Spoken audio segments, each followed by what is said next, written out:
Bueno, doncs bona tarda.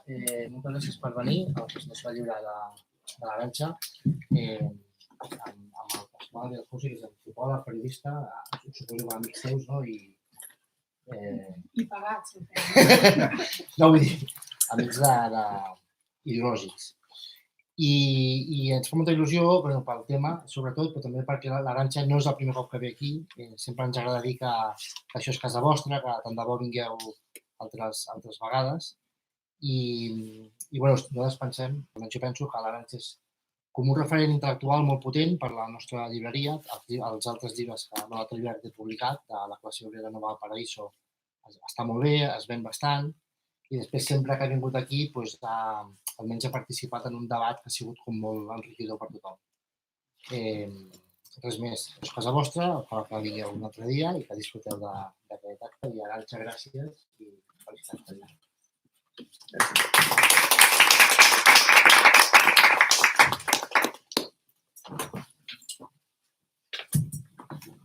Hola a todos, en este reparto me ha tocado como telonero primero.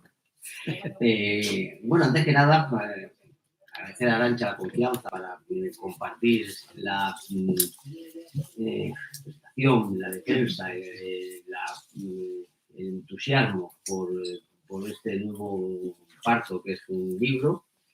Y como yo siempre suelo también añadir, agradecer a los que venís porque estáis donando algo muy valioso del capitalismo, que es vuestro tiempo.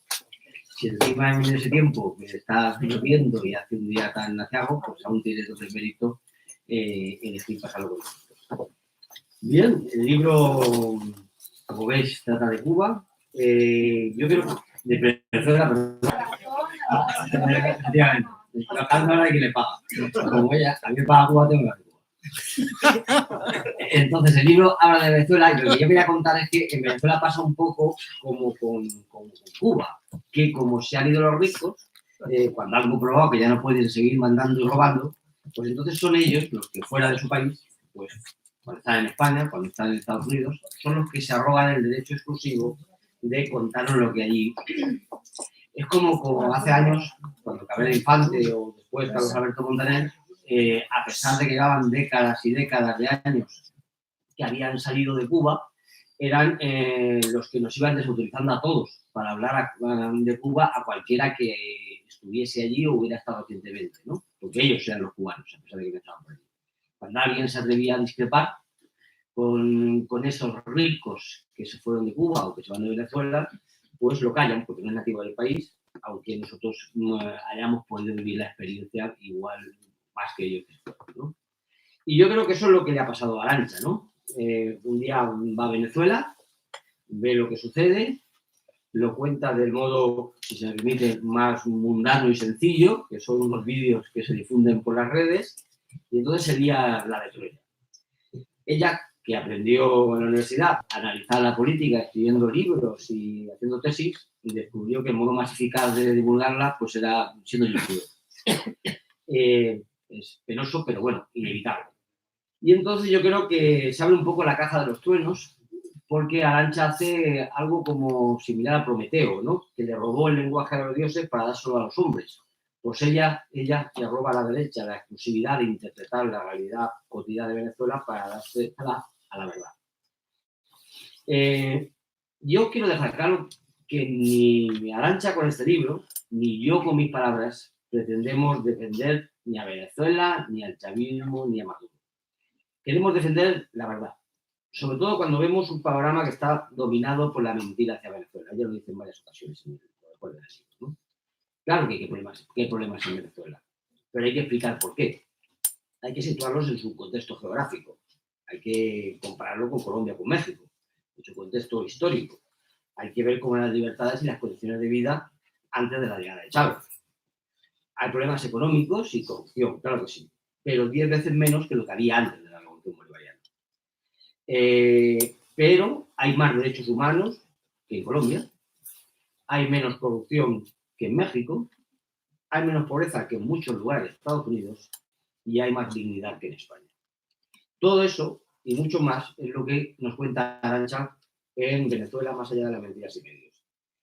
porque muchos no nos conformábamos no nos debemos conformar con la Arantxa youtuber y queremos que se nos ocurra un poquito más y hiciera un libro. Yo, durante el tiempo que viví en Cuba, descubrí que los mayores niveles de mentira y manipulación se daban en los medios. Que el nivel de enloquecimiento al que estaban llevando una clase media, que era más rica que nunca, y aún así se pasaba el día convulsionando, echando espuma contra Chávez. Y ojo, no es que esos medios o esa derecha fueran peores que la de España. ¿No viviste en Cuba o en Venezuela? En Venezuela. Ah, cuidado. Claro que viviste en Venezuela. Es Venezuela. Entonces, no es que uno vea que esos medios y esa oposición de Venezuela sea mucho más virulenta que la española, que una cosa habitual. Y en España la derecha es así, los medios son así. Bueno, no son así, porque aquí nunca han tenido ningún problema y aquí siempre han gobernado ya mandados, ¿no?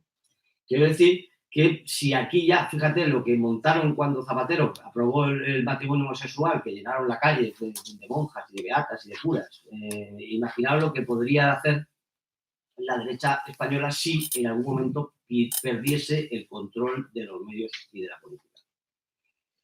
Yo he criticado mucho a los venezolanos, Arantxa lo sabe bien, pero hay que reconocer que al menos votan mejor que los españoles. Hay que reconocer que no se han dejado doblegar por las mentiras, entre otras cosas porque la mentira televisiva pues tiene las patas muy cortas cuando estás viviendo en Venezuela y ves lo que está sucediendo. Pero tampoco se han dejado doblegar por las presiones y los chantajes económicos. Vuelvo a recordar lo primero, es decir, cuando un país se empobrece, como es lógico, los primeros que deben salir fuera, es normal, son los pobres. Yo creo que eso es fácil de entender. Sin embargo, en el supuesto empobrecimiento de Venezuela, los primeros de irse fueron los ricos. Yo creo que eso hay que insistir. Y ellos son los que se dedican a contar su versión.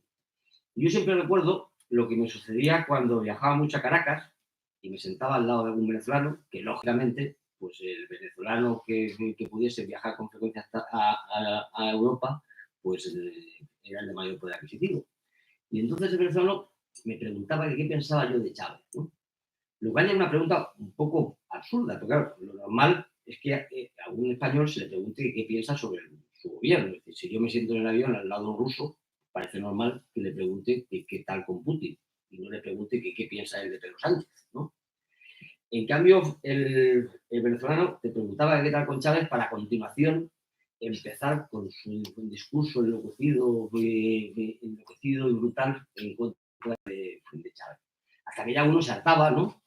Y le tenía que explicar que, bueno, que a mí nunca me había gustado ninguno de los presidentes que había tenido en España, que me ha manifestado, evidentemente, en contra de determinada ley, o en contra de determinada propuesta, o que había defendido a otra candidatura, pero nunca había entendido que eso nunca me obligaba, nunca me había puesto a ese nivel de enloquecimiento para darle la brasa a cualquiera que sentara al lado mío en el avión, y sobre todo tenía muy claro que esos presidentes, un tal Felipe González, un tal Aznar, un tal Rajoy, era el presidente del país. Es decir, yo nunca defendía esa expresión habitual de ellos de vamos a sacar a Chávez, vamos a sacar a Maduro. Ese es el principio fundamental de una derecha que no acepta las reglas de la democracia. El presidente que yo hubiera querido para mi país, el que yo he votado, nunca ha gobernado mi país y nunca he pensado que tenía que derrocar al que hubiera fuera del marco legal o del marco electoral. Y yo creo que eso es una de las características que hay que decirle a la oposición venezolana. Los míos no han gobernado y tus tuyos no están gobernando, así que solo te queda lo que me toca a mí, que es joderte, aguantarte y pensar que lo que gobiernas, aunque no sea los tuyos, pues tienes que fastidiar. Y ese es uno de los problemas que aún ha asumido la oposición. Luego, creo que también hay que decirlo aquí, está la miseria y la criminalidad de nuestros gobernantes que conspiran apoyando golpes de Estado en cada país de América Latina cuando no le gustan los gobiernos. Que no olvidemos que tenemos un presidente en España que reconoce como presidente de Venezuela a un tipo que se subió a la tarima autoproclamándose, que reconoce como presidente de Bolivia a una racista que quiere ser blanca y que tampoco la votó nadie para presidenta, y ya termino, creo que hay que pensar qué es lo que molesta de Venezuela. Yo creo que hace ya mucho que las élites occidentales saben que es difícil defender este modelo. Ocultar sus deficiencias, sus injusticias, sus desigualdades, su represión. La única forma de mantenerlo en vigor, ellos saben, es impidiendo que podamos ver que haya otra alternativa. Por eso siempre molestó Cuba, ahora quiero decir Cuba, primero, a pesar de que su incidencia mundial era irrelevante, y por eso quisieron derrocar desde el principio la revolución bolivariana, porque no podía aparecer otro modo diferente de gobernar el mundo que no fuera el de ellos. Por eso cuando matan a medio centenar de estudiantes en México, nadie cita el nombre de Enrique Peña Nieto, que era el presidente. Pero si en Caracas cambia el horario de emisión de Los Simpson para quitarlo del horario infantil, entonces todos dicen que Chávez prohíbe a Los Simpson. Que decir Castro, Chávez, Maduro, Evo Morales o Daniel Ortega siempre está en las cabeceras de las informaciones, pero que nadie conoce a otro presidente, nuestra población no conoce a ningún otro presidente de Cuba, de Venezuela, de Bolivia, de Nicaragua, que no sean esos, porque son los únicos, evidentemente, que ha habido interés en estigmatizar. Y por eso no conocen el nombre del presidente de Perú o de Colombia. Otra pregunta que nos dirán, ¿creemos que el modelo de Venezuela sirve para España? Pues no, no se trata de eso. Ni el de Sri Lanka sirve para Ucrania, ni el de Corea del Sur sirve para Finlandia, es la tontería. ¿Que por qué no nos vamos a Venezuela? Pues por lo mismo, que no me voy a Canadá, aunque yo ahora estaré desempleado y creo que allí pagan más desempleo que aquí, pero no por eso me voy, ¿no? Habrá que pensar por qué no se van ellos a Uganda, que creo que gobiernan fue la derecha y seguro que estarían muy cómodos, porque ahí gobiernan los suyos, ¿no? Yo creo, y termino, que sí, que en Venezuela ha habido muchos errores, pero también aciertos inéditos en la historia. Que lo dijo el maestro de Bolívar, Simón Rodríguez, que inventamos o erramos. Ellos han errado varias veces, pero porque están inventando una sociedad mejor de la que todos podemos aprender. Aquí llevamos toda la vida errando y sin inventar nada. Así que termino, al menos acertemos comprando y leyendo el libro de Arantxa. Gracias.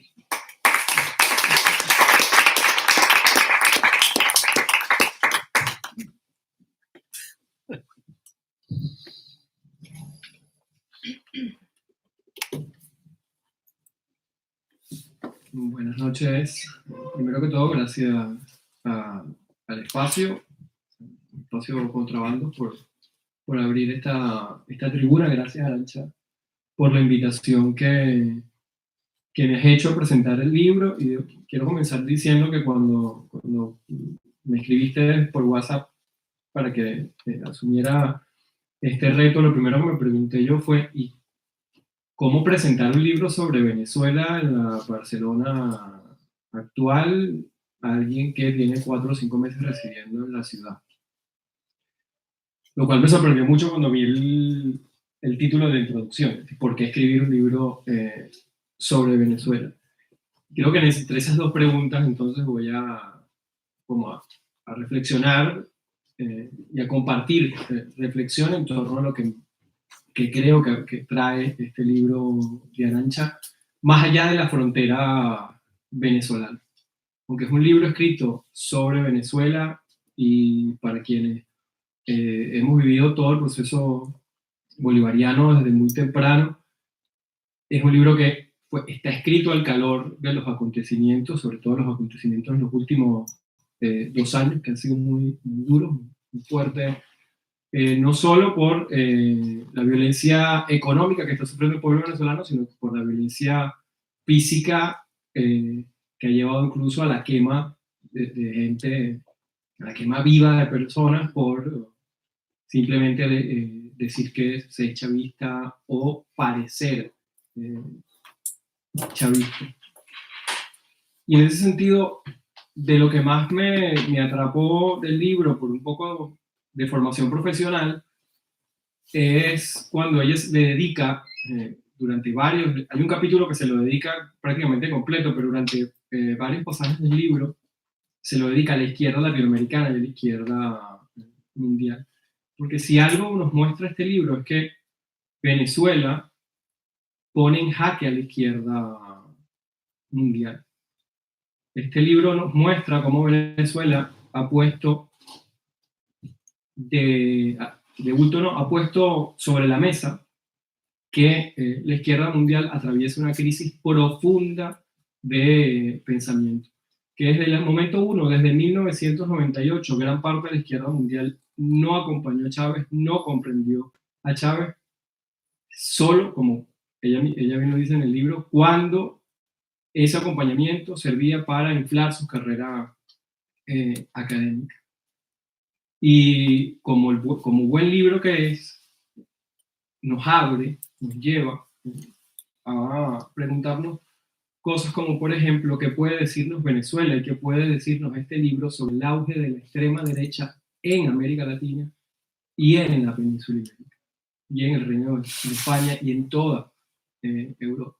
En ese sentido es un libro que no solo nos va a hablar de lo que ocurre en Venezuela, sino de que, y lo digo en mis palabras sin comprometerla de ninguna manera, cómo la izquierda mundial ha menospreciado a la derecha venezolana. Los venezolanos ya desde 2002 le advertíamos a América Latina y le advertíamos al mundo. Ojo con esta derecha, que no es derecha, sino es extrema derecha. Una derecha que en el 2002 dio un golpe de Estado y se atrevió a violar el recinto de una embajada. Embajada del hermano país de Cuba, violando el derecho internacional. Y es lo que ahora vemos sin desparpajo que está ocurriendo en Bolivia, que ocurrió en Estados Unidos a principios de año. La única diferencia es que ahora lo hacen directamente y antes utilizaban a sus lacayos en Venezuela. Dos personajes tristes para la historia contemporánea de Venezuela, como son Leopoldo López y Capriles Radosky, que fueron los que asaltaron la embajada cubana en el año 2002. Los elementos racistas, xenofóbicos de esa derecha venezolana, a las cuales la izquierda latinoamericana lamentablemente les mostró, les prestó poca atención, y como Arantxa lo rescata en su libro, el último gran ridículo de la izquierda latinoamericana al respecto es el lugar que tuvo Venezuela en la última sesión, en el último evento del Consejo Latinoamericano de Ciencias Sociales, GLACSO. El tema de Venezuela pasó absolutamente por debajo de la mesa y solo salió desde las voces de esta izquierda compleja, crítica, que cuando en Bolivia están asesinando a cientos de personas por el simple hecho de ser indígena, escriben papers y póster y entrevistas donde hablan de la hipótesis de golpe de Estado, porque la situación en Bolivia es muy compleja, etcétera, etcétera. Y luego lo vemos aquí con el ascenso de Vox.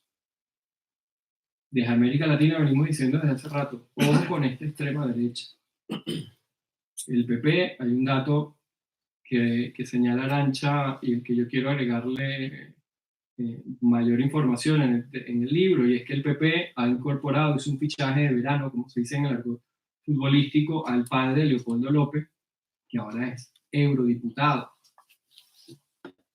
Pero como las élites venezolanas no solo es que se han apropiado de los recursos de los venezolanos, sino que además no utilizan sus propios recursos, así se los hayan robado, para financiar la educación de sus hijos, porque cuando estudian en el país, estudian en universidades públicas, que son gratuitas, sino que además, cuando salen al exterior a estudiar, para llenar sus grandes currículums y presentarse luego como hombres de democracia, como grandes sabios e intelectuales, académicos, hombres que tienen cómo gestionar un país, tampoco lo hacen ni siquiera con los recursos que se han robado.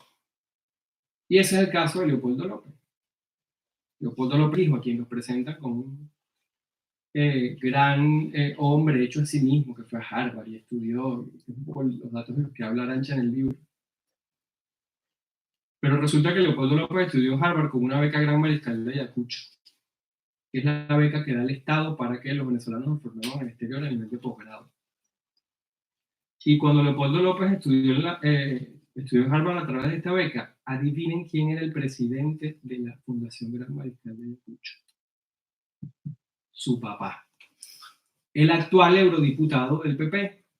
Ese es el dato que no está en el, Yo libro. no sabía, ¿no? Pensaba que lo había obtenido por sus méritos. No. Pero además, como la extrema derecha no puede ser más que machista, patriarcal,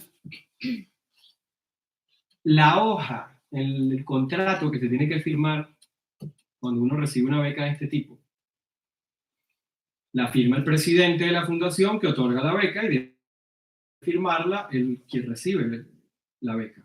Como él era menor de edad, debía firmar su representante legal, sea madre o padre. Y bueno, uno dice, para cuidar la forma, que firme la madre para que no aparezca 2 veces el padre firmando. El padre le da a su hijo una beca y la madre la recibe. Pues no, porque esta derecha, esta extrema derecha, que creía que Venezuela era de ella y que el pueblo no tenía derecho a disputar el poder y disputar el terreno de la política, creía que su poder era eterno y que iba a durar hasta el fin de los tiempos. Y entonces él firma otorgando la beca y recibiendo la beca. Y este es el tipo de cosas que hace esta élite venezolana, que es experta en financiamiento paralelo o cajas B de partido. Por eso yo digo que el PP hizo un buen fichaje de verano cuando no consigue que entre un otro diputado, el papá de Leopoldo López Gil, porque este señor, como también señalaron en su libro, cuando su esposa era directora de PDVSA, de la empresa estatal de petróleo del país, obtuvieron los recursos necesarios para fundar el partido político Primero Justicia y lo que luego se convirtió en la más extrema de este partido, que es Voluntad Popular. Entonces, más allá y lejos de las anécdotas, y para ir terminando, porque la idea no es hacer lo que ahora en el cine se llama un spoiler y que compren el libro, quiero cerrar con esta idea de invitarlos a leer el libro, diciendo que este libro no solo cuenta, de nuevo, la historia política de la República Bolivariana de Venezuela en los últimos 4 o 5 años, incluso hasta más, sino que este libro nos invita a comprender desde América Latina el auge de las extremas derechas y cómo una izquierda complaciente que, buscando programas maximalistas, realizando un ejercicio teórico donde su crítica es absolutamente moral, donde no plantea ninguna opción de gobierno viable, distinta a la que encabezaron los llamados gobiernos progresistas o la que encabezan hoy las extremas derechas, han terminado concluyendo exactamente lo mismo que concluyen las extremas derechas. Y uno los escucha y de verdad, hace unos años yo, estando en Venezuela, se me revolvió el estómago, pero ya a estas alturas ni eso, porque lo que dan es lástima.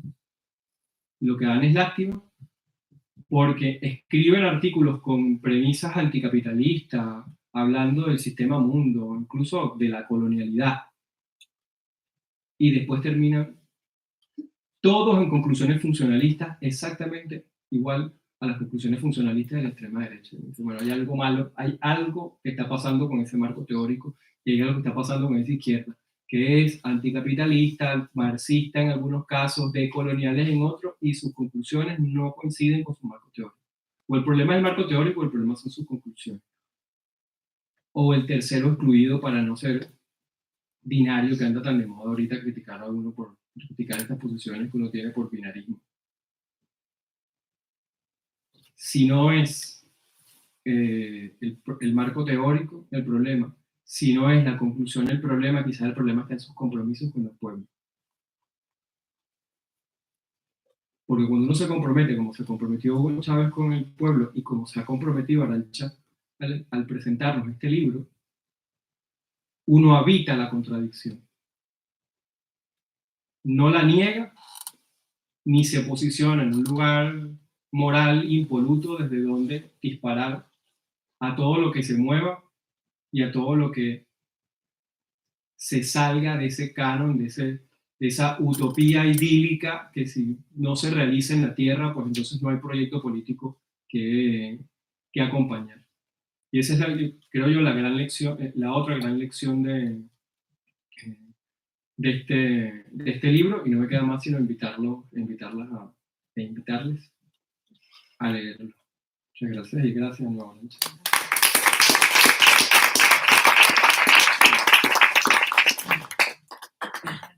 Pues me toca decir algunas palabras. Primero quiero agradecer a todas y a todos los que estáis aquí por haber venido en esta tarde tan aciaga, que tiene mérito, porque más de uno está aquí chorreando y es bastante incómodo para los estándares de comodidad europeos pasar una tarde.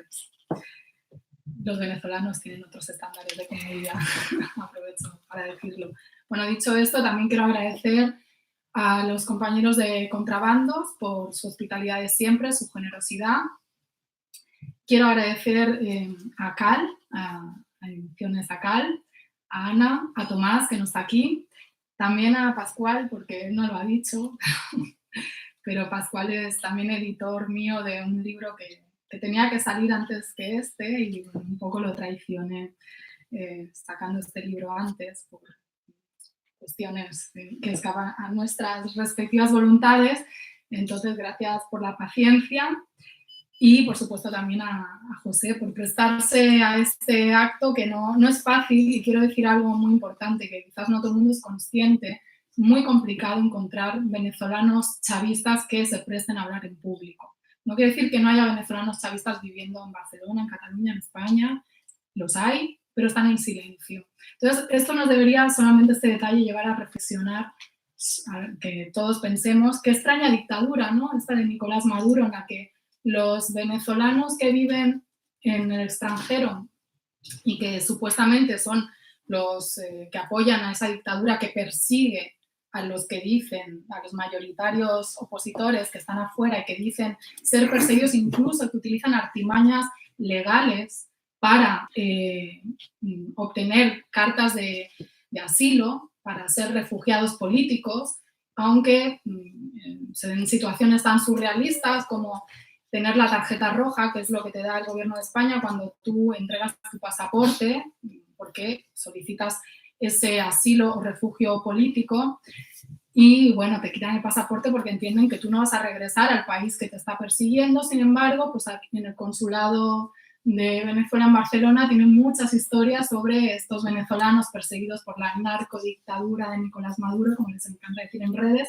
que van a suplicarles, sobre todo antes de Navidad, por favor, que les expidan otro pasaporte porque quieren ir a comer hallacas y pan de jamón a Caracas o a sus respectivas ciudades en Venezuela. Bueno, esta dictadura tan extraña de Nicolás Maduro, pues con una oposición perseguida, pero que bueno, que incluso se dedica a hacer scratches en el exterior, se dedica a perseguir a los que pensamos diferentes y presiona de tal modo que genera una especie de clandestinidad entre los venezolanos chavistas que habitan en la comunidad venezolana, ¿no? Entonces, yo quiero hacer una especial mención de agradecimiento a José por la valentía de estar aquí, porque a lo mejor algunos se sorprende al sentir esto, al escucharlo, pero esta es la realidad de Venezuela. Y como esto, muchas otras cosas más que trato de plasmar en el libro. Y ¿por qué? Bueno, yo creo que este libro en cierto modo está motivado porque aquí hay gente de mi familia, ¿no?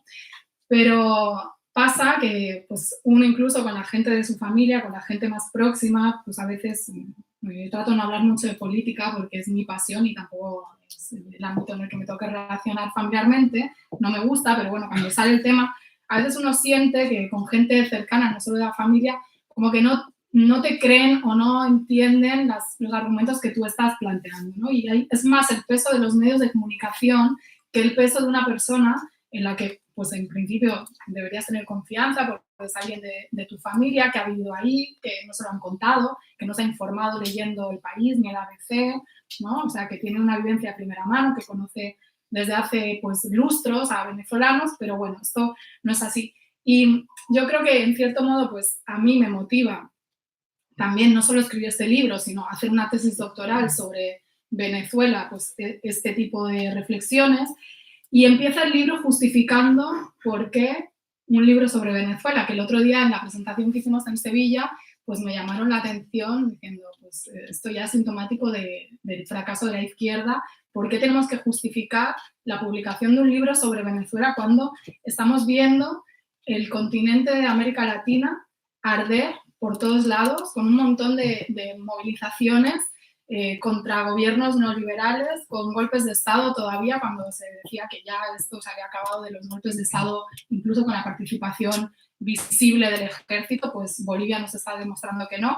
Entonces, bueno, enlazando con estas reflexiones que hacían los compañeros sobre la izquierda y que yo también hago en el libro, pues creo que Venezuela nos plantea, nos restriega a la izquierda europea el fracaso, nuestro fracaso a la hora de ganar una batalla que no es solo comunicacional, que también es como un sentido común ideológico que se ha perdido pues, por una serie de factores que, bueno, no voy a detallar ahora, pero bueno, supongo que la implosión de la Unión Soviética tuvo mucho que ver, la falta de referentes, la claudicación de ciertos liderazgos políticos y sindicales también, ojo, y bueno, pues eso hace que uno se tenga que justificar por escribir un libro así, que por otra parte no es un libro de salida fácil. Seguramente este libro no lo van a reseñar en los grandes medios, ni esperéis que me pongan a hablar de él en medios así de masas, porque otra cosa que hay que decir, la gente no quiere ser salpicada por Venezuela. O sea, hay pánico a hablar de Venezuela como un país normal y corriente, bueno, con sus particularidades, un país que tiene una serie de problemas que podemos entrar a debatir, pero que no deja de ser un país que se ha arrogado un gobierno a través de diferentes votaciones y que parece ser que de ese país no se puede debatir, porque ya alguien ha decretado que es una dictadura, o como se dice ahora, una narcodictadura, que hay un señor que es muy malo, que es Nicolás Maduro, y cualquier matiz que se quiera hacer desde los medios sobre esa realidad, pues si se dice algo favorable, se tiene que empezar diciendo, bueno, pero a mí Maduro no me gusta, pero bueno, como tú decías, ¿no? Que no digo que sea tu caso, pero aquí no vamos a defender a Venezuela, o sea, siempre por delante dejando claro que yo no estoy defendiendo al gobierno de Venezuela, o sea, yo creo que ese no es el punto es por qué no podemos hablar de Venezuela como un país más, con sus problemas, con sus virtudes, con sus defectos,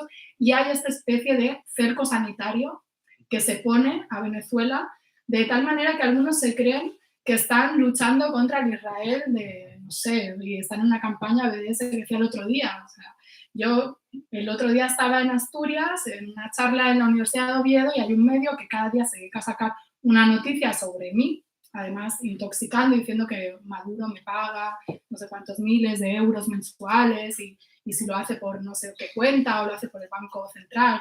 Bueno, en función de quién escribe, pues se inventan una cosa u otra. Y esta gente se permite incluso llamar a la Universidad de Oviedo, presionar, cuestionar por qué se hace un acto, una charla sobre Venezuela, como si, bueno, no, como si, o sea, afirmando, poniendo titulares que estamos blanqueando la dictadura venezolana, o sea, sin ningún tipo de sustento real para sostener que hay una dictadura en Venezuela, más que lo que dicen los medios, o sea, es goebbeliano, ¿no? Como el señor Goebbels, que era el jefe de la propaganda nazi, o sea, tú repites una mentira 20 veces y bueno, además si tienes todos los medios hegemónicos para difundir esa mentira, pues lograrás que todos los españolitos y españolitas acabemos repitiendo Maduro dictador, Maduro pajarito, Venezuela dictadura y no vayamos más allá, ¿no? Y lo peor de todo es que repetimos esto creyéndonos además súper listos y mirando a los venezolanos por encima del hombro.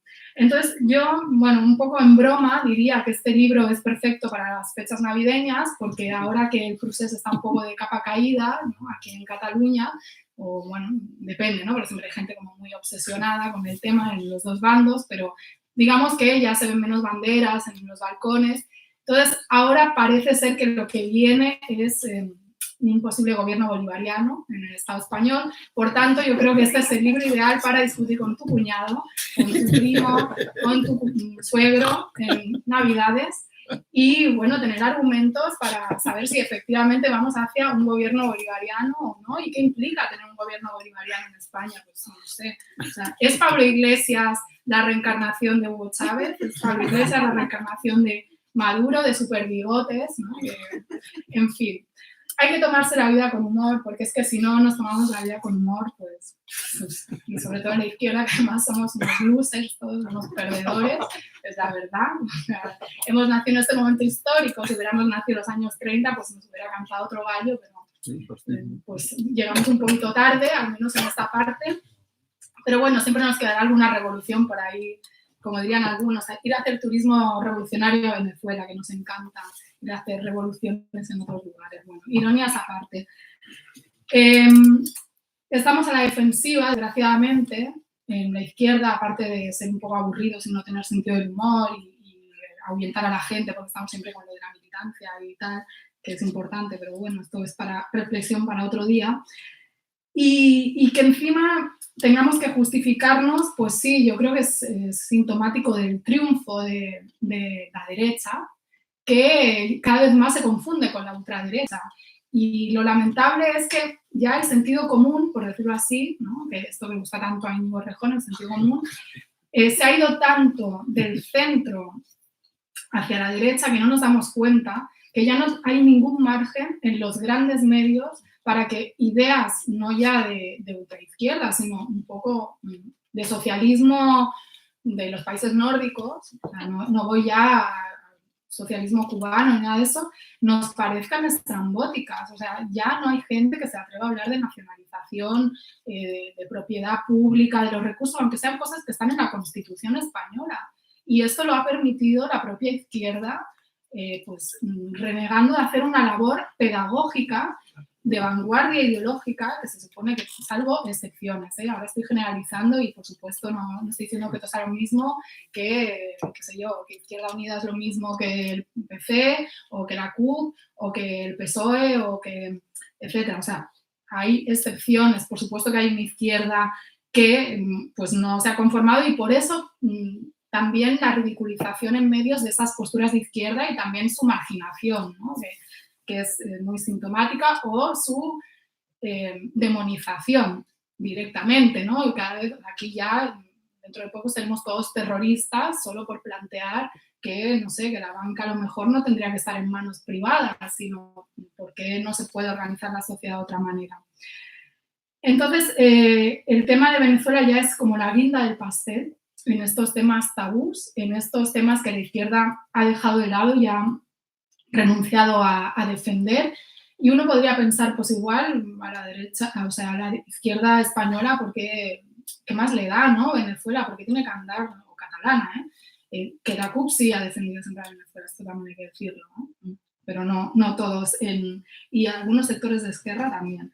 Bueno, ¿qué más le da? ¿Por qué se va a tener que enzarzar la izquierda española o catalana en defender un país lejano si esto ni le va ni le viene, además le perjudica? Bueno, luego iré a eso.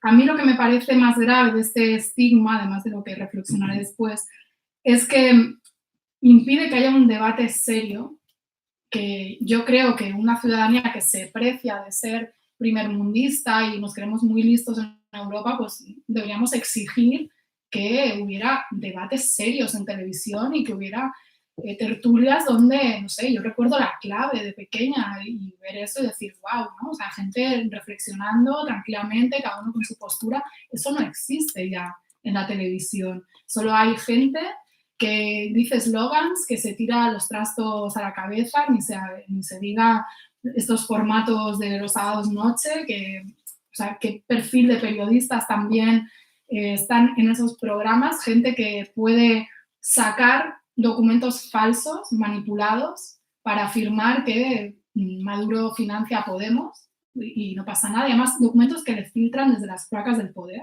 Ojo, que estos son también temas muy profundos. ¿Por qué un periodista como Pascual Serrano, con toda su trayectoria, cuántos libros tienes publicados, Pascual?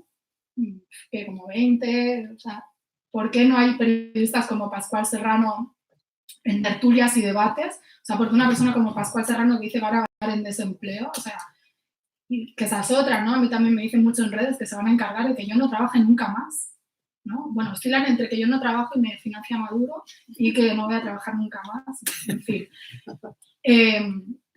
¿Por qué, no? O sea, solo se puede ser de derechas.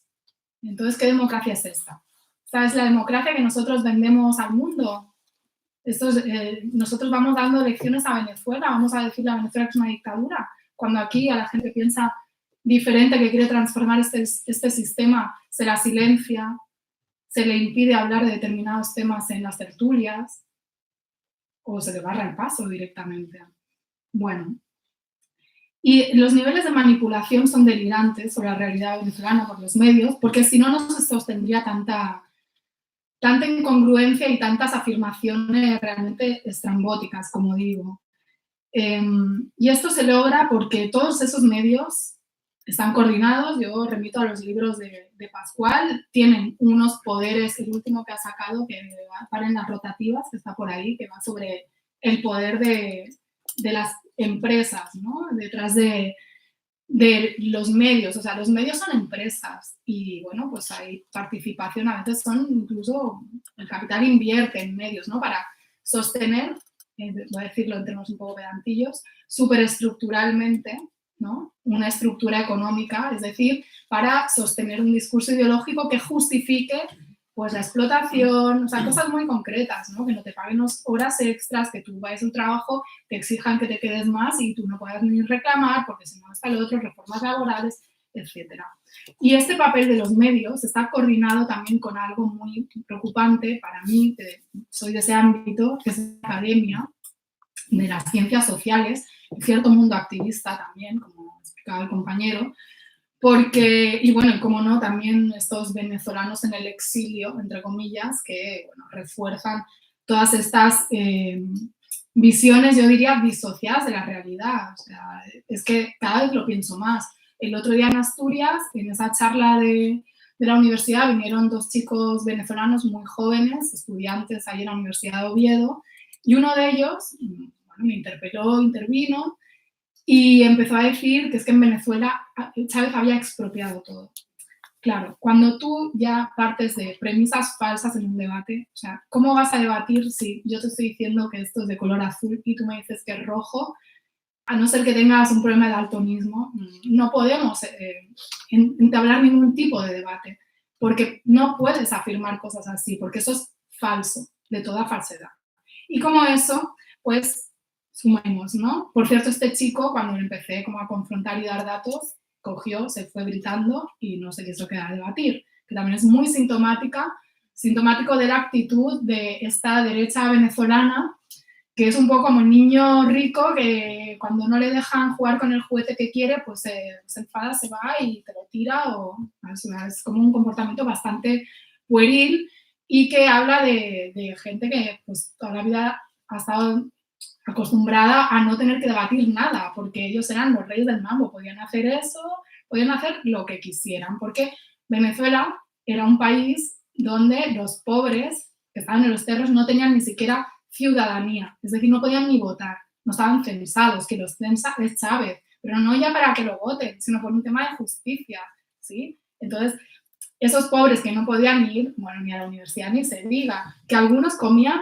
perrarina, comida de perros, que cuando el Caracazo en el 89, que es lo que explica el levantamiento cívico-militar del 99 de Chávez y otros militares, aplaudido por sectores del establishment, por cierto, en su momento, cuando el Caracazo, la gente se metía en los supers y salía con patas de carne, porque estaban pasando hambre. Esa es la Venezuela que había antes de Chávez, ¿sí? Una minoría que cogía un avión para ir a Miami de compras, de shopping, y se conocía como el DM2, porque era, esto está barato, DM2. Y todavía, o sea, yo no sé si alguien ha viajado a Caracas, pero los niveles de consumo en el duty free del avión son, yo no los he visto en ningún otro vuelo transatlántico, ni Buenos Aires, ni Ciudad de México, donde también hay gente que tiene mucho dinero y hay narco, en México hay gente que blanquea, pero los niveles de consumo de los venezolanos en el avión, bueno, a mí es que me sorprende. Y eso que están en crisis humanitaria, ojo. Y eso que tienen un salario mínimo que, como ellos dicen, equivale a 6 euros, imaginaos, pues como era antes de que llegara Chávez y les expropiara todo y los dejara sin nada. Bueno, falsedades. En Venezuela se mueren de hambre. No sé, es que yo no sé si hay que refutar esto, pero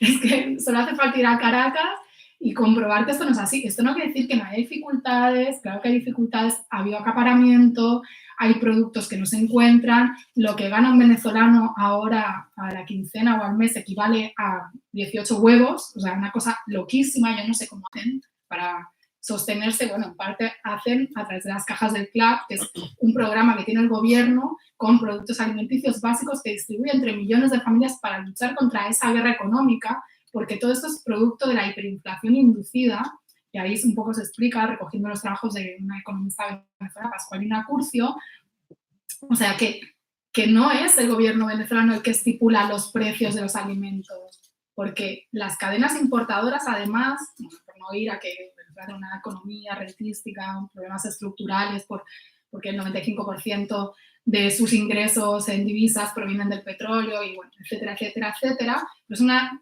economía que importa prácticamente todo, porque no se dedicaba a producir, porque eran ultra ricos.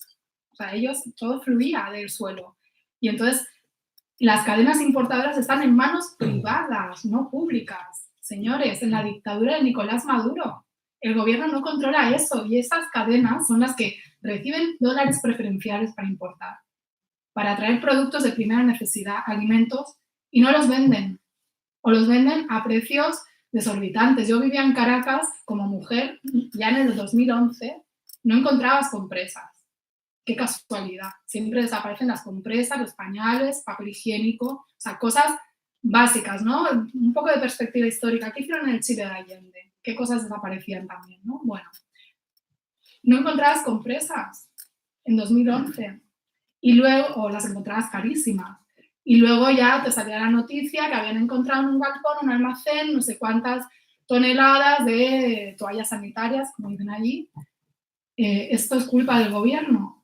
Bueno, pues quizás sí es culpa del gobierno no meterle más mano, ¿no?, a esta gente, porque menos mal que están en dictadura.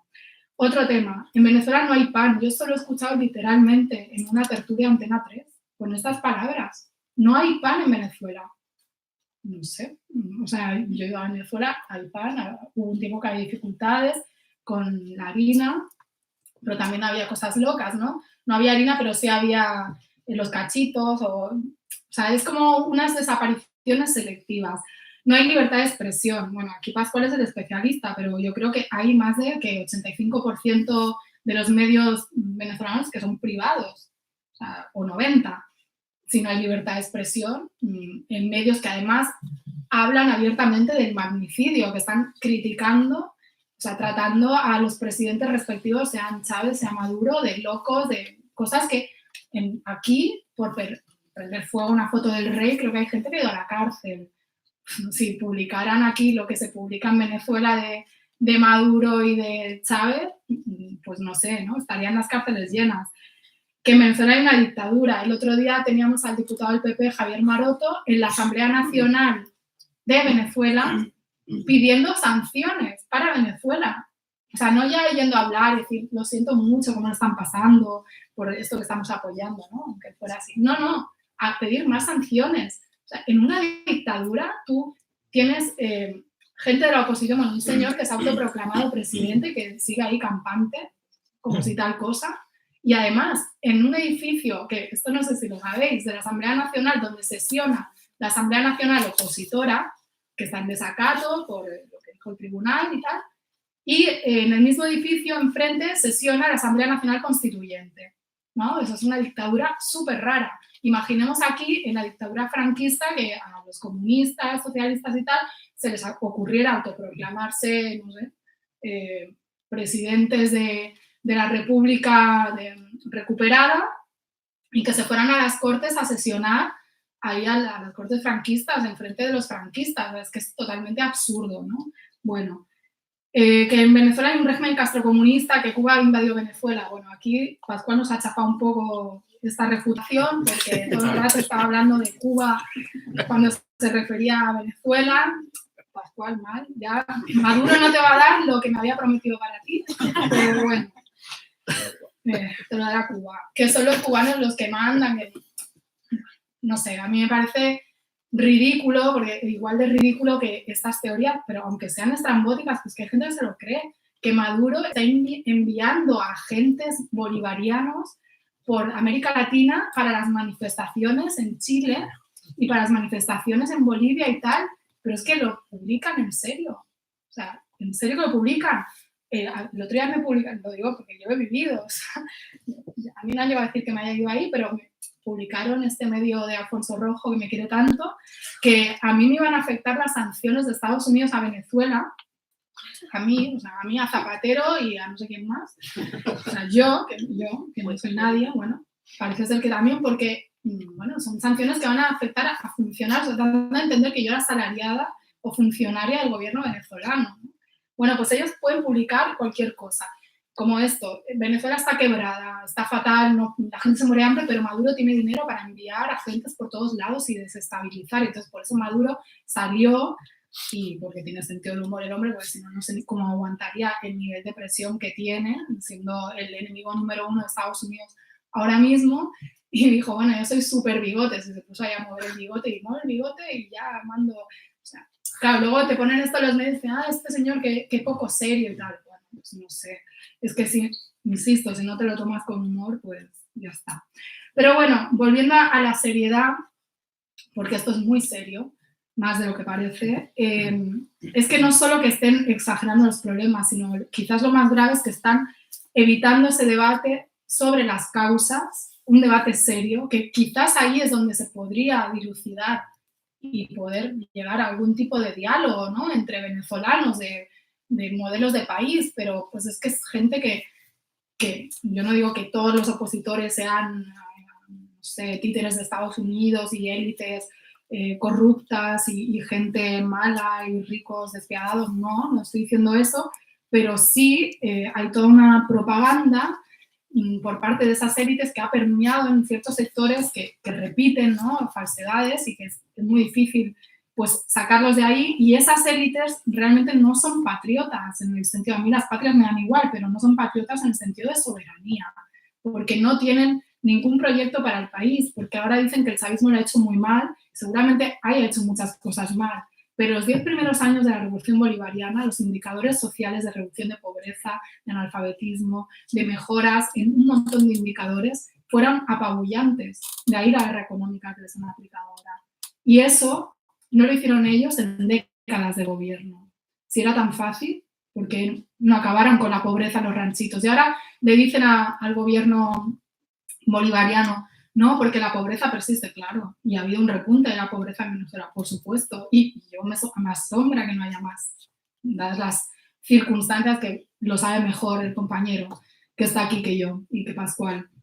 Pero bueno, si era tan fácil, este gobierno ha entregado el otro día la vivienda a 2.900.000 para reubicar a gente que vive en precarios, en laderas de montañas, en hojalata todavía, y eso, ¿qué lecciones podemos dar nosotros a Venezuela, que venimos de un país donde se desahucia a la gente por miles, por decenas de miles, y no se le da ningún tipo de alternativa, y además se quedan con una deuda de por vida con un banco? O sea, ni siquiera tenemos dación en pago, algo que debería ser, aunque solo sea por temas humanitarios. Y por concluir, porque creo que estoy enrollándome demasiado, bueno, en fin, que el papel de los medios me parece infame, pues me ha quedado claro. Aquí no se distinguen medios de derechas ni de izquierdas, y se ve muchas cosas, por ejemplo, la hiperinflación informativa o manipulativa, o sea, que sepamos mucho más de Venezuela que de cualquier otro país, como explicaba Pascual, eso también es una manipulación. Las líneas editoriales defendiendo golpes de Estado, esto nos damos de democráticos, pero el editorial del País en 2002, justificando el golpe de Estado contra Hugo Chávez, pasará a los anales del periodismo como algo, bueno, además por parte de un medio que se las da de progresista. el uso de Venezuela para amedrentar y interferir y hacer injerencia en la política interna. La portada previa a las elecciones que hizo el ABC, creo que fue, ¿no? Que puso a un niño famélico o enfermo titular Venezuela un día antes, o sea, bueno, como ¿a quién queréis votar? Si votáis a los podemitas, vamos a acabar como Venezuela. El silenciamiento, como decía antes, a las personas que respaldan a la revolución o que tienen argumentos distintos en las tertulias de los grandes medios, prácticamente no hay, se cuentan con los dedos de la mano. Y cuando invitan a alguien al calor de alguna coyuntura, como pasó ahora con el golpe 2.0 de Guaidó, que pues hacen los canales más serios, Televisión Española, además que quieren hacer debates un poquito pues más ecuánimes, dentro de lo que cabe, invitan a alguien, si lo hace demasiado bien ya no lo vuelven a invitar.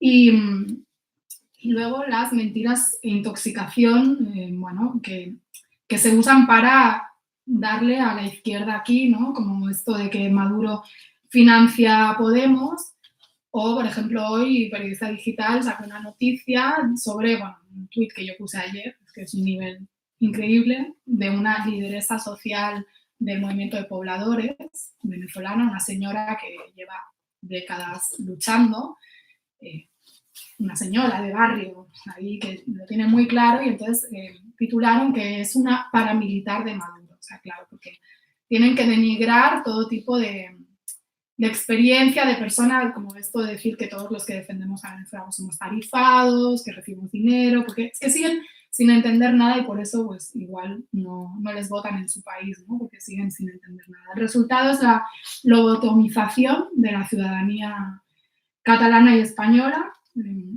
el uso de Venezuela con propósitos de política interna y una izquierda que renuncia, como decía, a esa labor de vanguardia. Y con esto concluyo que me parece la lección principal o lo que a mí me gustaría transformar, o aparte de hacer reflexionar a las personas que solamente tienen una visión de lo que pasa en Venezuela. Esto no es, o sea, esto es, ¿cómo decirlo? Esto es parcial también, obviamente, ¿no? O sea, es un libro que toma partido por una de las partes, basándose en hechos y datos y cifras que son objetivas, pero tiene una interpretación, pues, no neutral, ¿no? Igual que ellos tienen una interpretación no neutral que la quieren hacer pasar como realidad y verdad objetiva. Pero lo grave y lo que me gustaría a mí hacer reflexionar, más allá de que la gente tenga elementos para, bueno, ver, ¿no?, qué está pasando realmente en Venezuela, es que Venezuela nos muestra los límites que nos estamos autoimponiendo desde la izquierda al no dar la batalla en este tema. Porque Venezuela muestra que cuando hay un proyecto político que no se conforma con hacer políticas de maquillaje, y ojo, inciso, en Venezuela no hay socialismo. O sea, esto siento decepcionar si alguien cree que en Venezuela hay socialismo, ojalá, pero no. O sea, hay intentos de construcción social alternativa, gérmenes de un Estado distinto. Probablemente es lo más avanzado después de, obviamente, de Cuba, donde sí hay socialismo, pero en Venezuela no se ha llegado, ni siquiera no les han dejado, no han querido, no han podido, lo que sea, ese es otro debate. Pero muestra esos límites de tratar de plantear la ruptura con las políticas neoliberales y la reacción del capital, que no te deja margen. O sea, está muy claro. Vivimos en un sistema donde capital internacional, haciendo clic a un ordenador, puede hundir países. Entonces, si tú no tienes un pueblo detrás, como pasa en Venezuela, que por eso está Maduro, no está Maduro ahí porque el ejército está reprimiendo y tal, o sea, eso es mentira. Maduro está porque todavía el pueblo venezolano mayoritariamente lo sigue votando. Quizás pasado mañana no lo hará. Pero de momento así ha sido, porque es un régimen presidencial, ojo, no parlamentario, ¿eh? Entonces la Asamblea Nacional puede ganar a la oposición, pero la presidencia se vota aparte y ahí está Maduro. Si no nos damos cuenta de esto, no tenemos posibilidad de transformar nada. Y bueno, pues el gobernar, como decía José, y tomando las palabras de García Linera, el vicepresidente boliviano en el exilio, por desgracia, pues gobernar es cabalgar contradicciones y es muy fácil, y a veces somos demasiado duros quizás, ¿no? Desde la izquierda o desde la academia o desde cierto activismo que no toca el poder, pues tener lecciones de lo que debería hacer tal gobierno, tal país o tal pueblo incluso. Pero yo invito a todo el mundo a que, bueno, a que vaya allí o aquí, ¿no? ¿Cuánto nos cuesta aquí en una asamblea ponernos de acuerdo para cosas muy nimias? Pensemos cuando estamos disputando el poder de verdad y el poder que está sentado sobre las principales reservas de petróleo del mundo, ¿sí? En un contexto de transición geopolítica, de pugna por los recursos, que no voy a entrar.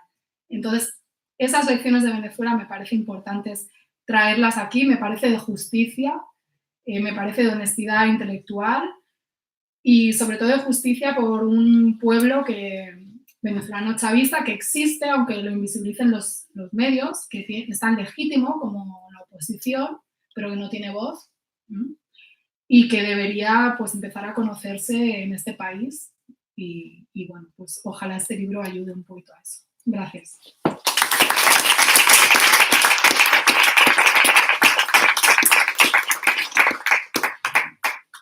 No sé si ahí tenemos tiempo.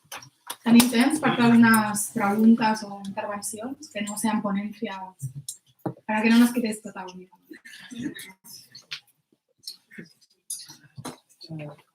Yo soy venezolano, voy a regresar a Venezuela ahora en enero. Quisiera decir solamente una cosa para la izquierda y el mundo académico. Venezuela no cuadra con el manual y las izquierdas y las academias les gusta repetir el manual y lo que no encaje a su teoría no existe, no funciona. Y desde el propio golpe de Estado se rompió inclusive el manual del imperialismo cuando a través de un sistema de comunicación a través de la Radio Cáritas y otros mecanismos, la gente de los barrios bajó y cercó el Palacio de Miraflores y se enfrentó al Fuerte Tiuna. Esto es muy importante porque el fracaso del manual imperialista fueron después del golpe expertos en comunicación, ¿no? Y por qué no funciona en Venezuela. Y lo mismo sucede con la izquierda y muchísimo más con la academia. Yo soy profesor jubilado de la Universidad Central y realmente el mundo académico ha mostrado no solamente sus debilidades, sino su falta inclusive de consistencia propia. Yo creo que el concepto de no cuadra como el manual es un elemento que quisiera aportar.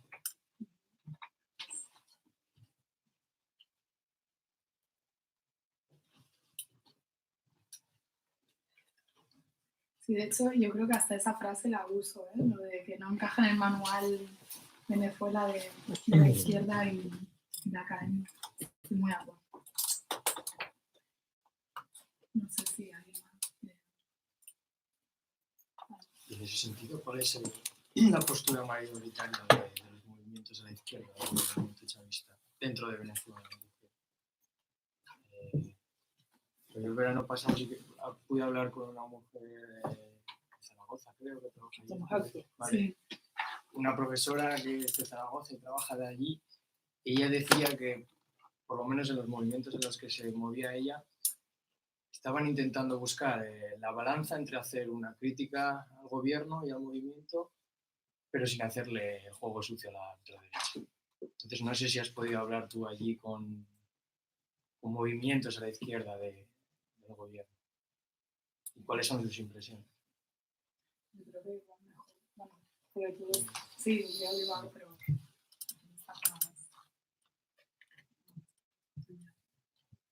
Sí, bueno, el primero que esa dinámica que menciona ha sido una dinámica recurrente. El pueblo venezolano ha tenido claro, los movimientos sociales han tenido claro desde el inicio, que hacer una crítica beligerante podía ser cooptado por los medios de comunicación y habiendo atravesado lo que atravesamos durante el golpe de Estado de 2002 y lo que fue el sabotaje petrolero también a finales de ese año, la crítica se produce desde adentro, lo cual genera una imagen hacia afuera, si se quiere usar esta terminología, de que los movimientos tienen poca autocrítica, no son críticos con lo que está pasando en Venezuela, cuando es absolutamente lo contrario. Vas a encontrar una crítica muy profunda al interior de los movimientos sociales en Venezuela, que incluso es hasta muchísimo más radical a veces que esa crítica de izquierda que circula en los medios. Eso sigue ocurriendo ahora. Un poco para hacer también honor a lo que viene ocurriendo en los últimos años, los movimientos están ahora un poco más desmovilizados de lo que estaban antes. En mi opinión, esa desmovilización no tiene que ver con que Maduro desmovilice a los movimientos para que no se levanten en contra de su gobierno, o que los militares presionen a los movimientos, nada por el estilo, sino que la violencia económica que sufre el pueblo venezolano en su vida cotidiana hace que los movimientos tengan que dedicar mucho más tiempo para reproducir su vida cotidiana que para dedicarse a asambleas, a construir comunas, etc. Entonces, si bien, como digo, la crítica nunca ha estado ausente, sí es verdad que en el último tiempo, por razones de la violencia económica, los movimientos están más dedicados a resolver su vida cotidiana que a movilizarse políticamente. Lo que no quiere decir que cada vez que necesita movilizarse políticamente para detener una avanzada de la extrema derecha, eso no ocurre. Y lo otro es que esta violencia económica ha derivado también en que una gran parte de los movimientos han buscado formas alternativas de reproducir su vida.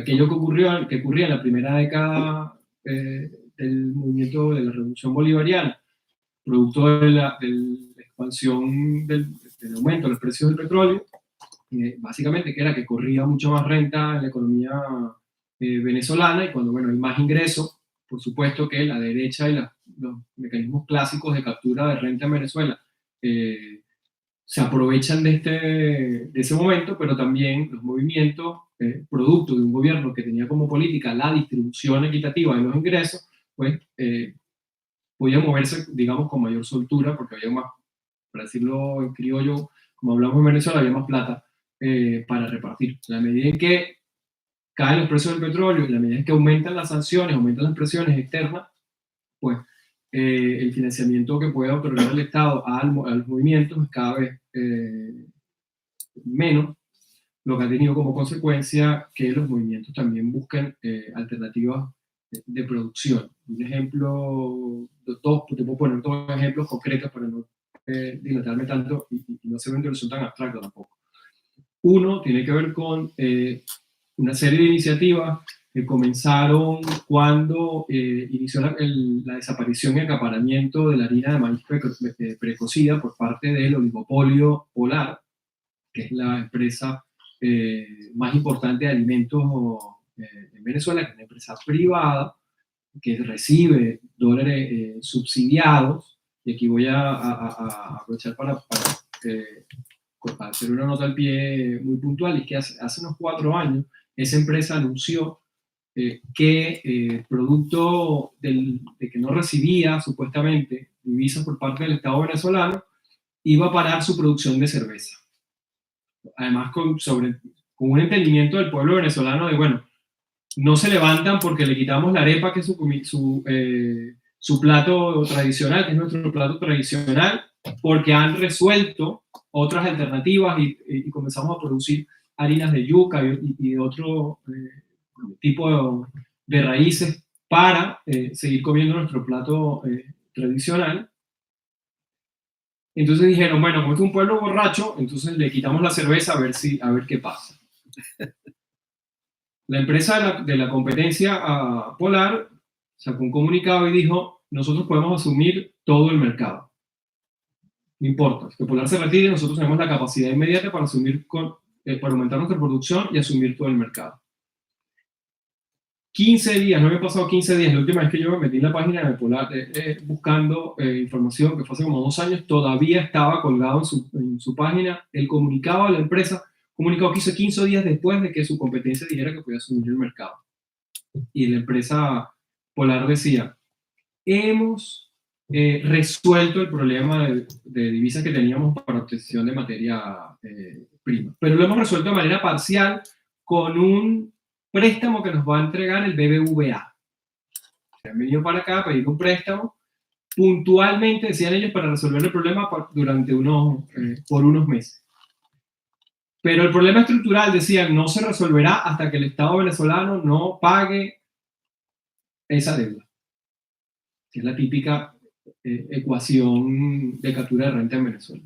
Ellos vienen acá, le piden un préstamo al BBVA y luego agarran y le dicen a Venezuela, hey, los dólares que ingresan, los pocos dólares que están ingresando, ahora tienes que usarlos para pagar al BBVA un endeudamiento que es privado, no es público.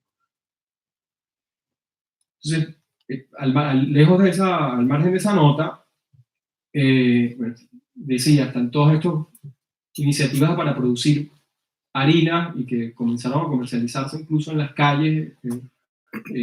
Pasó con el café también, desaparecieron el café y entonces la gente se organiza, alquila o compra un molino y va y compra el café molido, compra el café en grano, perdón, y va a un sitio para que se lo muelan o él mismo lo muele. Y hay otras organizaciones, otro tipo de organización más orgánica, como el ejemplo de la Alpargata Solidaria, de la que yo formé parte durante algún tiempo, que bueno, por razones que vienen al caso ya no participo, hace rato que no participo de esa organización, pero que básicamente era una plataforma de 180, o es, porque sigue funcionando, una plataforma de 180 familias que durante todo un mes organizan el consumo, planifican el consumo y contactan con la mayor cooperativa, la cooperativa de producción agrícola más exitosa que tiene Venezuela, que es Secoce Sola.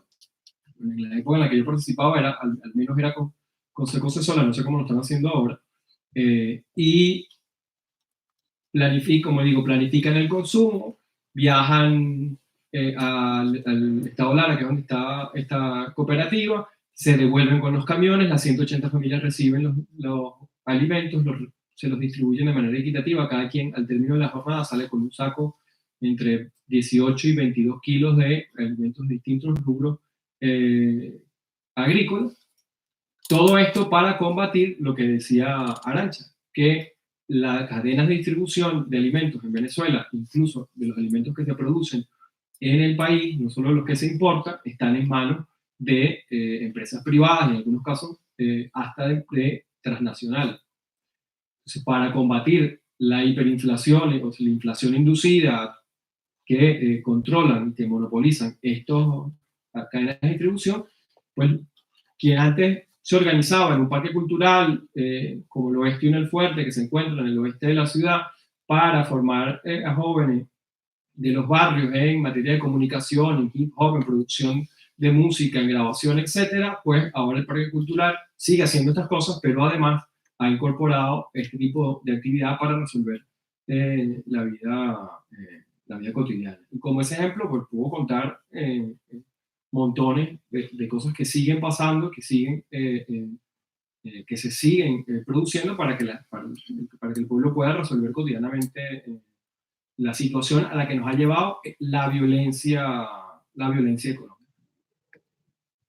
Yo añadir brevemente que en mi experiencia, que por supuesto es mucho menor que la de José, porque yo he vivido poco tiempo ahí, tú has vivido la mayor parte de tu vida ahí, pero las veces que he ido, es que la izquierda más consciente tiene claro que el proceso es suyo, que va más allá de un gobierno. Y esto es lo que no se ha entendido afuera. La revolución bolivariana no es el gobierno de Venezuela, es toda la gente que está organizada en un montón de experiencias así. En los barrios uno va, ¿no?, a las comunas y tienen unos niveles de organización y un discurso súper claro de, bueno, pues si el Estado nos ayuda bien, y ellos saben que el Estado es un aliado, a veces no, porque también hemos visitado pues, con alguna amiga, compañera que está aquí, experiencias de empresas autogestionadas y nos han contado las compañeras las dificultades de lidiar con los ministerios, con los burócratas que no entendían, a pesar de existir un marco regulatorio supuestamente favorable, ¿no? Pues no es tan fácil, no ya expropiar, sino empresas que han abandonado sus empresarios, que ya no son rentables, y que esas trabajadoras han dicho, bueno, pues nosotras queremos seguir produciendo en régimen de cooperativa, y se encuentran con 20.000 problemas incluso en ese estado aliado, ¿no? Que tiene una legislación de vanguardia. Entonces, me parece importante eso, destacar que la izquierda, sobre todo la izquierda de los barrios, porque luego hay una izquierda clase mediera que no ha estado tan acostumbrada quizás a pasar roncha, como dicen ustedes, y que todo esto de la guerra económica pues lo lleva peor. Pero la gente que viene de la nada y que toda su vida tuvo que resolver y pasarlo muy mal, y que gracias a la revolución pudieron empezar a vivir un poquito más dignamente, tiene claro que lo que tiene que hacer y que no se van a dejar arrebatar tan fácil ese proceso, que no es Maduro, que no son los ministros, no es el gobierno, son ellos. O sea, es la posibilidad incluso de vivir, porque si mañana se derroca a Maduro, lo que se viene en Venezuela es sangre. O sea, no va a ser una alternancia política a la europea, ¿no? Aquí gana el PSOE, gana el PP, no.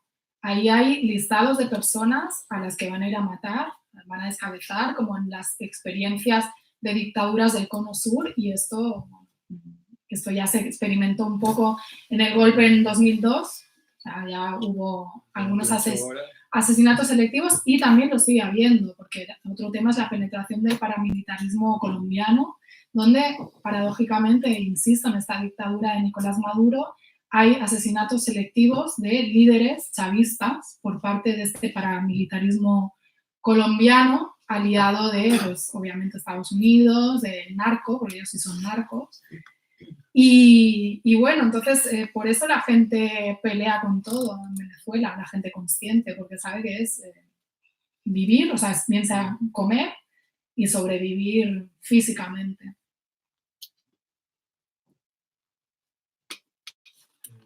Yo, al hilo de lo que estás comentando, yo estos últimos días, y sobre todo a raíz también de lo que está sucediendo en Bolivia, tengo también la sensación de que una de los baluartes que permite todavía que la revolución y el gobierno y tal, pues no haya sido derrocado después de de tantos intentos, es un poco el papel que juega el ejército, ¿no?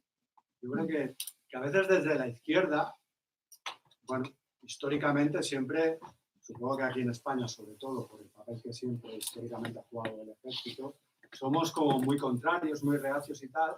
Y yo creo que una de las grandes lecciones que se pueden extraer de un poco lo que está sucediendo en Venezuela, y que parece que lo que está sucediendo en Bolivia, es precisamente eso, ¿no? Lo importante que es, mientras vivamos en este mundo, lo importante que es que un gobierno, sobre todo de origen popular y que pretenda llevar a cabo pues, los cambios revolucionarios o no ya revolucionarios, sino incluso reformistas, ¿no? Porque, como tú bien dices, en Venezuela todavía no ha llegado el socialismo y en Bolivia pues lo conocemos menos y tal, porque hablamos menos, pero bueno, parece que tampoco, ¿no? Entonces yo no sé vosotros o tú en este caso qué valoración haces, pero yo tengo la sensación un poco esa, ¿no? De que Evo Morales al final está exiliado en México, entre otras cosas, porque sí que ha funcionado el manual que el compañero antes hablaba, ¿no? De que en Venezuela no estaba funcionando. Y es que allí en Bolivia, con la ayuda del ejército, pues han dado un buen estado. Sin embargo, esto en Venezuela no. Lo llevan intentando por tierra, mar y aire y no sucede, ¿no? Y supongo que el hecho de que Chávez fuera militar, algo tendrá que ver, ¿no? También.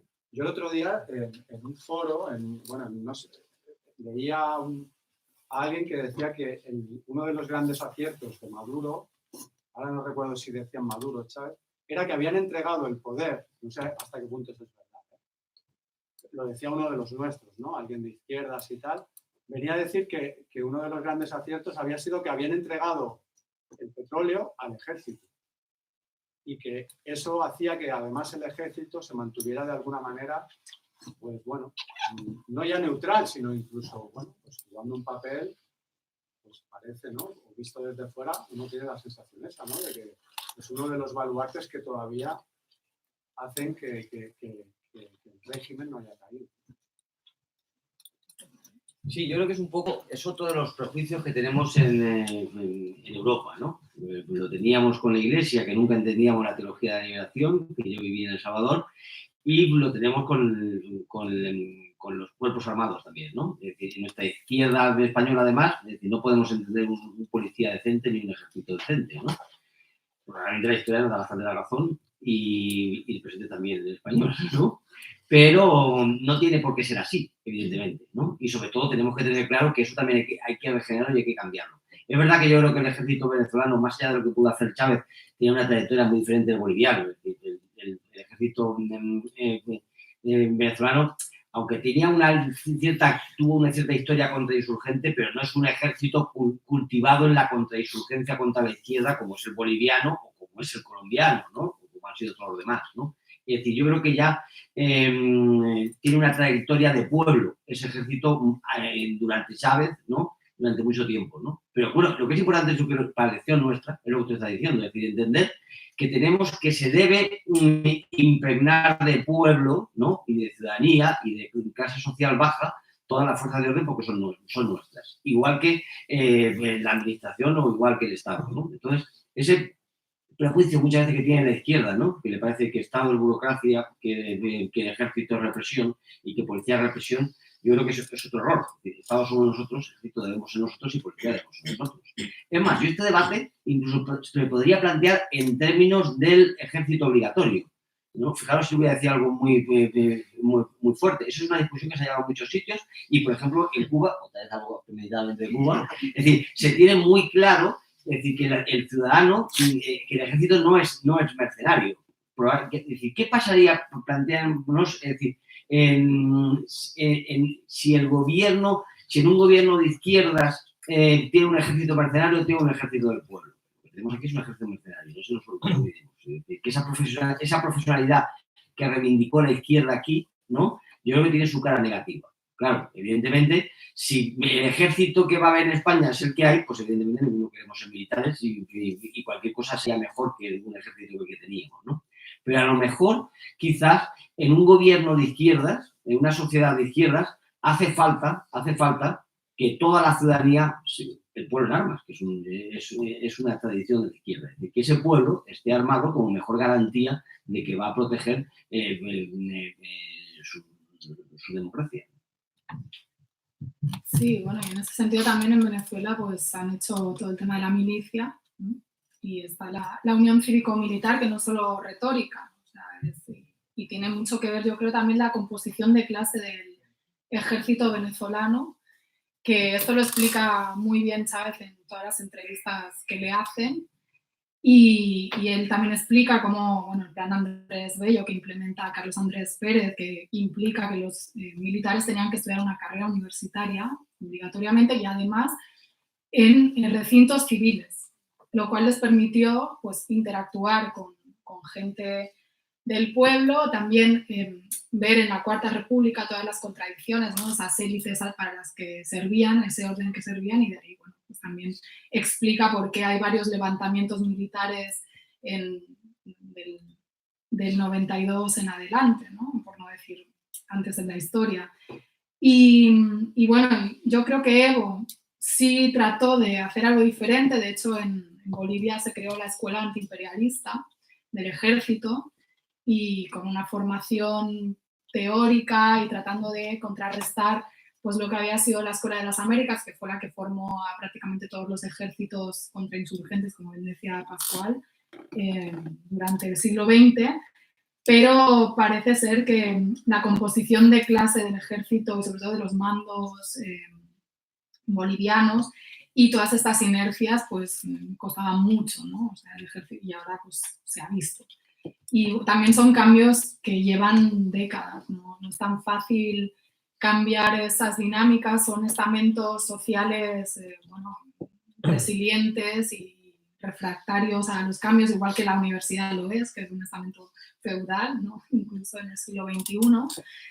Y yo coincido con Pascual en que el ejército es algo que en principio no tiene por qué ser ni de derechas ni de izquierdas, es el ejército, es una institución.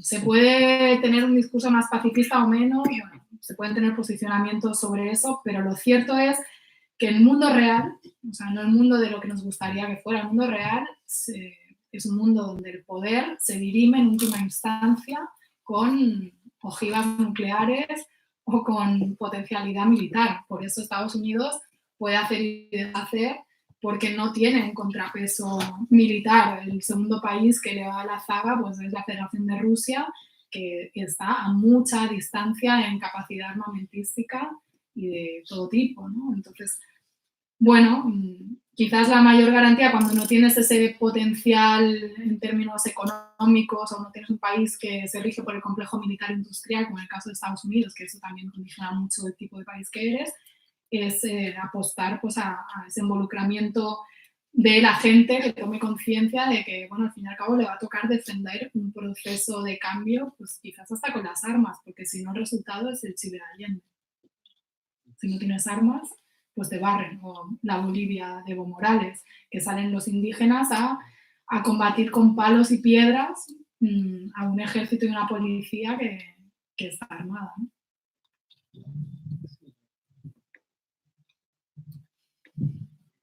Ahí quiero ver con respecto al tema militar, que ese es otro de los asuntos en los que Venezuela resulta paradigmática, ¿no? Donde cosas que ocurren en cualquier otro lugar del mundo, si ocurren en Venezuela, se tornan una tragedia global.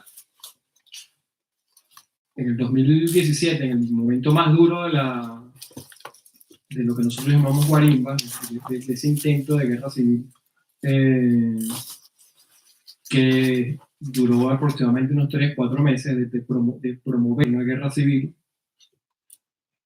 Seguramente aquí lo vieron repetidamente por los medios, circular la imagen de un joven que era asesinado por un militar que estaba dentro el joven estaba en una autopista y el militar estaba del otro lado de la reja.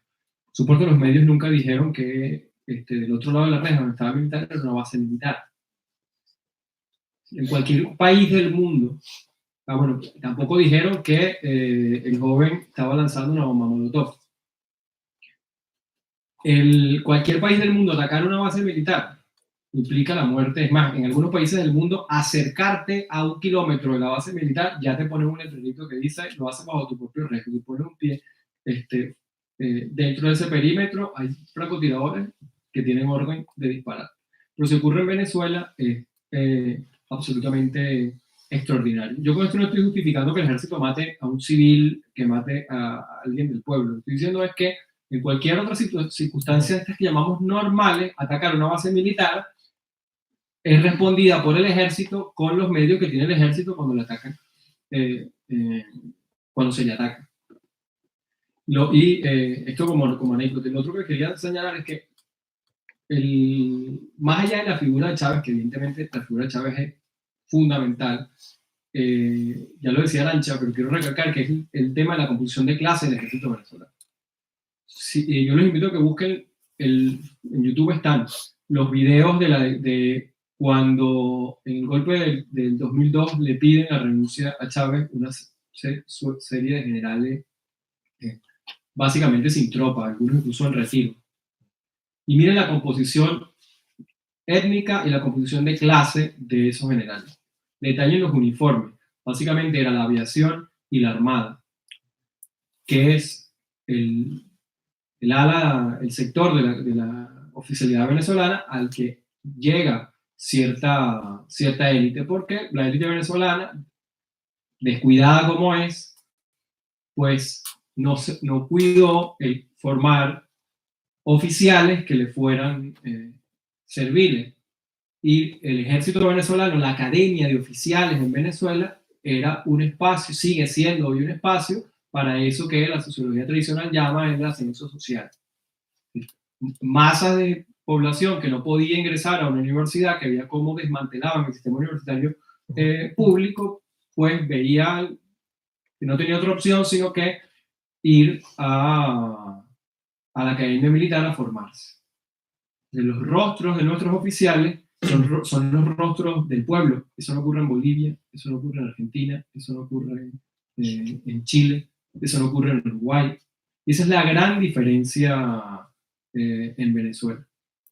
Hace algunos, con esto termino, hace algunos meses, en el marco del debate del proceso, leía un texto que hizo Kima Rufat, donde básicamente, entre otras cosas, señalaba que es muy fácil y básicamente quien no quiere pensar, lo primero que dice es que ese es un tarifado. Ahí se le están pagando para que diga lo que dice un poco, lo que te pasa constantemente a ti, Arantxa. En el caso venezolano y en el caso del ejército, entonces la vuelta es, no, es que hay unas mafias militares que están controlando el petróleo, que están controlando las minas, que están... Las mafias militares de Venezuela no son nuevas, no las inventó el chavismo. Han existido desde siempre, porque además hay un componente militar, que es la Guardia Nacional, que es el que cuida la frontera, y todos sabemos lo que ocurre en la frontera, en la venezolana y en la del resto del mundo. El contrabando, y el contrabando a gran escala se produce porque hay funcionarios militares que se prestan y participan de ese contrabando. Es decir, que en Venezuela hay, como en todas partes del mundo, militares corruptos y militares que no lo son. Como que esto de decir de que no, es que hay una cúpula militar que como se beneficia económicamente apoya al gobierno de Maduro.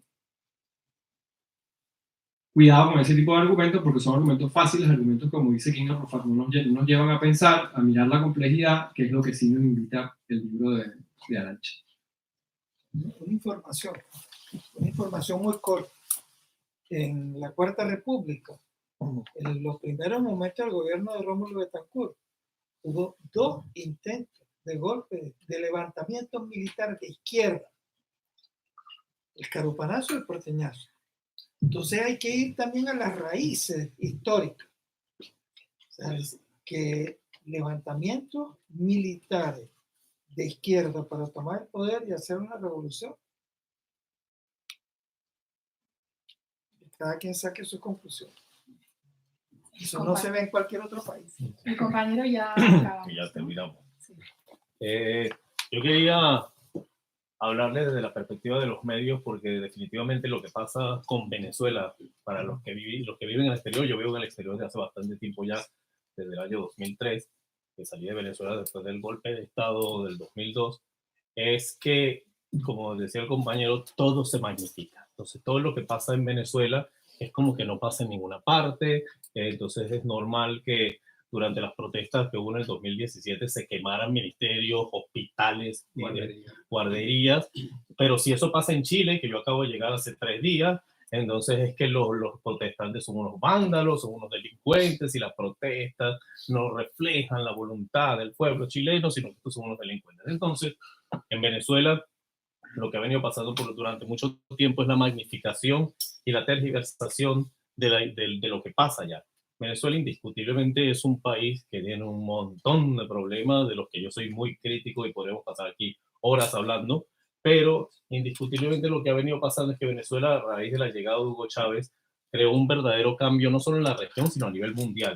Su alianza con países como Irán, como el Líbano, como Rusia, entre otros, generó un cambio en los perfiles de poder en el mundo, que fue lo que realmente le pasó factura a largo plazo, o le está pasando factura a la revolución, y que la revolución misma todavía no encuentra la manera de cómo sobrevivir y cómo volver a salir a flote, porque se ha tenido que enfrentar a complicaciones económicas, a un montón de factores. Pero Venezuela definitivamente fue, en ese momento, en el año 99, cuando Hugo Chávez tomó la presidencia, un factor de cambio en la región que se multiplicó por toda Sudamérica y Centroamérica también, y casi llega a los Estados Unidos en algún momento, pero que lamentablemente con la muerte de Hugo Chávez y ciertos problemas macroeconómicos que hubo en esa época, ha flaqueado muchísimo. Está constantemente, el libro de Arantxa te invita un poco a entender qué es lo que está pasando en esta coyuntura en los últimos 4 o 5 años, pero Venezuela necesita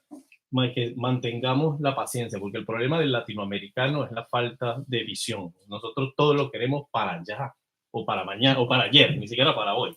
Sino el latinoamericano es muy cortoplacista y los procesos sociales los ve muy a corto plazo y no entiende como otras culturas, la cultura, no sé, se me ocurre decir la cultura musulmana en general, algunos otros países que tienden a ver procesos a mayor largo plazo, y Venezuela necesita mucho de apoyo para que no flaquee, para que no pase lo que está pasando en Bolivia, que como Arantxa mencionó, definitivamente yo lo comparto al 1000%, si llegasen estos factores de la oposición de Venezuela al poder, lo que pasaría en Venezuela, Bolivia se quedaría en pañales. Estos llegarían acabando con todo, asesinando a todo el mundo, y el mundo probablemente incluso hasta aplaudiría.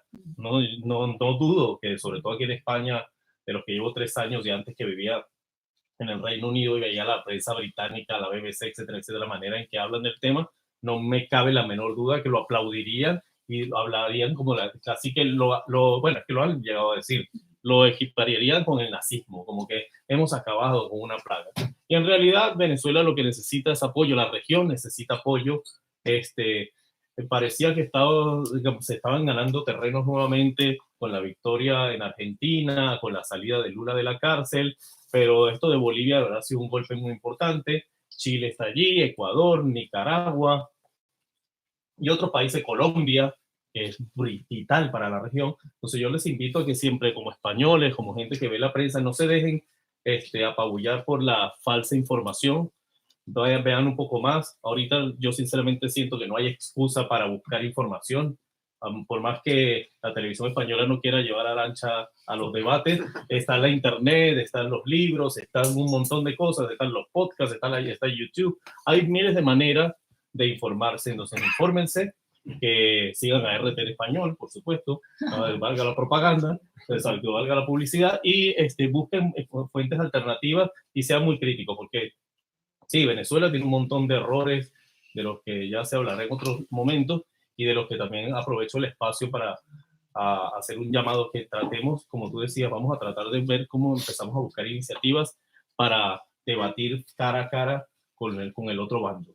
Porque el problema que yo veo de la izquierda es que nos estamos acostumbrando demasiado a hablar entre nosotros y, como yo digo, no hay necesidad mucho de convencer al convencido.